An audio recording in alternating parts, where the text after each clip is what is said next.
Well, this is especially helpful since you're a professor and you have students. So, it's a filmmaking podcast, and I always like to just advice about making film. I'm sure you have a ton of advice, but maybe something specific for this film that you learned on the shoot that maybe something to do, or maybe something never to do again on the shoot. Okay, so I'm a professor, and part of the films that we make at ABAC relate to teaching. I mean, they have to learn how to do things. And what I learned from this was that sometimes I just have to back myself away from the film and let my students do the work. I certainly would love to be able to tell them, shoot that over again because it isn't as beautiful as I'd like it, or my vision of this story did not have this 4-minute segment that you've just written for me in my film. And yet, what I discovered is that if I backed myself away and said, do I really see everything, or perhaps are my students seeing things better than I am, and then try to work in the things that they did, that the work was improved immensely. And so I think that, certainly a lesson in humility was, let some people do the work and give it a chance to succeed. And in most cases, they did. And often those other eyes can just see other things that you never would have caught on because you're so, like you said, you're so close. You have to back up a little bit to be able to see that bigger picture. Yes, and they were really brilliant in many ways. I mean, the photography was quite good, and most of those students have all got jobs, working in media in some way. So I've been very pleased by it. Well, do you have any other advice for filmmakers out there wanting to make their own documentaries or any film, really? What did you learn on this one to take forward? Yes. So I learned first is to believe in yourself and do it. That's first. Believe in yourself and do it. And you can only go as far as you think.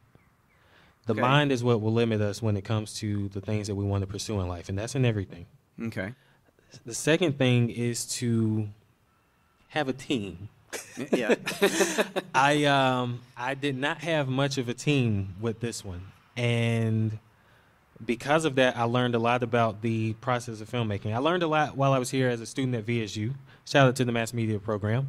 And in doing my first feature, I learned a lot too.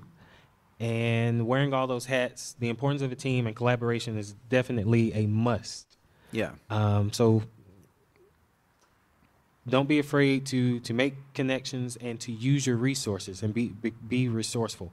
And I say that because the filmmaking process, this film was made and paid for by the families, the community itself. We created a GoFundMe account, and we raised over $5,000. Nice. And we were able to come together, and don't think that when you want to talk about social justice or anything for making positive change in the community, don't be surprised if the people in the suits and the offices are going to just be willing to help you open their pockets or give you anything. A lot of times, the greatest change that you'll be able to make will come from the people and the people around you, or the people that are closely connected, and you'll be surprised it's actually the people that you don't know that will contribute to you the most. That was something I found out too. It wasn't the people who I knew and grew up with. It was the people who I just met at the domestic violence roundtable meeting, or the Hope Harbor, which is the women's domestic violence shelter in my hometown.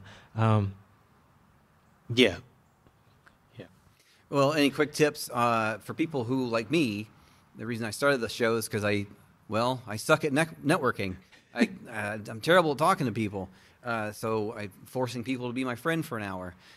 So I mean, it's the truth. So any tips for people like me out there that are bad at that? Like, how do you make those connections and network if it's not your forte to go and mingle? Got you. Treat it like, so for the interviews, what I would do is the first questions, because we were about to talk about something so heavy, don't go there yet. You talk about something light. Mm-hmm. Find the universal commonality. Food, movies. Mm-hmm. Everyone eats. Everyone watches some form of entertainment. So when you're in those networking situations, find something that you start with a question. Well, first, introduce yourself. Mm-hmm. So, hi, I'm Jacoby Love, blah, blah, blah. And after that introduction, ask them why are they here or how is their day. Ask them what's their favorite food, what's your favorite movie. If you're at a music festival, who's your favorite artist? Start a debate and just, you'll be surprised from their answer.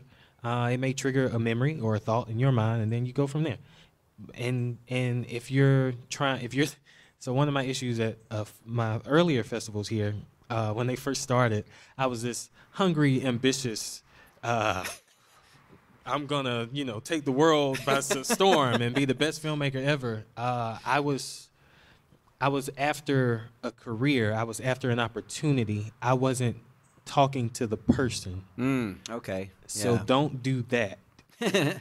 Because that's how you mess up and miss out on the person themselves.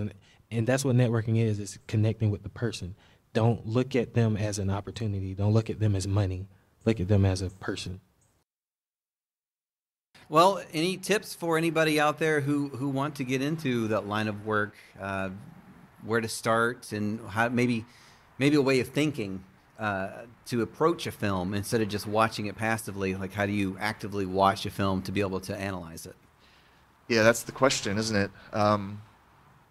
Well, I would just kind of delve into my own experience as a way to attempt to answer that, which would be, for me, everything changed when I went to film school, because all of a sudden I was in a setting with my peers and with teachers, and all of a sudden we were all talking about movies in a way that I had never done in my life, and I started to see edits. For the longest time, when I watched a film, it was just like watching something happening in front of me. When I went to film school, or more specifically, when I did a summer session at film school as like summer camp, that's when I started to see cuts. And I started to realize movies are not this event that happened in front of you. They're constructed experiences. And I started to look at the frame itself and focus only on the frame and not think about what's outside the frame. So if you can somehow, maybe, I'm not saying go to film school because that's not really a good answer for anything, but if you can do like a workshop or a summer camp at a film school, maybe there's something here in Valdosta, Georgia, or nearby, where you can expose yourself to people who also have been through this, and they've become cinephiles because they look at films as constructed works of art and not just entertainment that happens in front of your eyes. So reaching out to other people in the communities who are already cinephiles, I think, is what I would recommend. Yeah, that's great advice, and getting out of maybe a little bubble within yourself and finding other opinions and having those arguments politely, but they're good, Yeah, I think that generally, if you want to know this stuff, there will be something in you that you will be curious enough to seek out more on your own. Yeah. Because not everybody's interested in this stuff. Talk about filmmaking tips. Any advice that you learned on Jenna to do or not to do in the future to take to future projects? Advice. I think filmmaking is not a one-size-fits-all anything for anybody. So yeah. Things that I picked up that worked for me really well is I like having a script, and I like, getting actors to study it and be familiar with it, and then destroy it on the day. Like, in terms of okay. Yeah, in terms of, I mean, there are a lot of things that you work out in rehearsal that feel wonky or don't hit right as you had envisioned them doing on the page, and so yeah, I heard someone, I think it was one of the Safdie brothers, make an analogy that filmmaking is kind of like being a quarterback or something. Like you're in a pocket and you're reading options and you're trying to put together some sort of like sustainable drive that will end in a result that you can be satisfied with, because it's probably not going to be exactly what you envisioned at the start of things. It's got to be malleable. Your casting will not go exactly as you envisioned. Your production will not go exactly as you envisioned.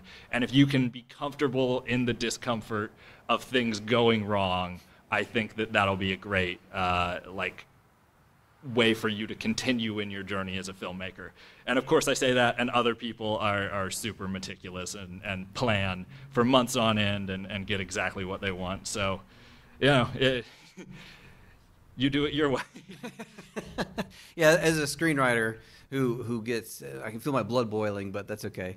No, I'm just kidding. Yeah. No, I've learned adaptability is something I've had to learn over the years. Like you said, like you get on set and something, whatever, I don't know, like the thing you wanted, the bush you wanted to use got cut down last night. So, all right, so we're here, so let's figure out how to do that. It just happens, and otherwise you just lay on the ground and scream a lot, which that's fine to do for a minute, but then you got to get up and figure it out. Yeah.